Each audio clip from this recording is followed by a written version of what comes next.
আপনি কি জানেন এইসব গ্রাম আপনাকে ডাকে, এইসব গ্রাম আপনাকে মিস করে, এইসব গ্রাম আপনাকে খুঁজে বেড়ায়, যার কারণে আপনি ঢাকা শহরে এত কিছু থাকার পরও গ্রামে ছুটে যান। আপনি কেন ছুটে যান? আপনি কি জানেন? এইসব কিছু দেখার জন্য যান যে এত সৌন্দর্য, এত কিছু এখানে আছে।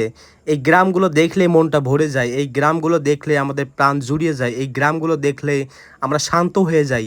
যার কারণে ঢাকা শহরে এত কিছু থাকার পরও এই গ্রামে ছুটে আসি। এই জায়গাটা দেখছেন? এই জায়গাটা দেখলে আপনি হয়তো শান্ত হয়ে যাবেন। আপনার মনটা হয়তো ভরে যাবে। এই যে একটি আঁকাবাঁকা একটি রাস্তা এই গ্রামের মধ্যে দিয়ে যাচ্ছে।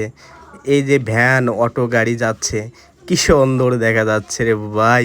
আপনি এখানে আসলে আপনি মুগ্ধ হয়ে যাবেন যে এত সুন্দর পরিবেশ এখান থেকে চলতেছে। এই পরিবেশে যে আঁকাবাঁকা রাস্তা, এরপরে শস্য শ্যামল একটি মাঠ। এই যে একটা মনে হচ্ছে একটি বাঁশঝাড়ের মতো একটি ওখানে মনে হয় বাড়ি আছে কিনা আমার জানা নেই।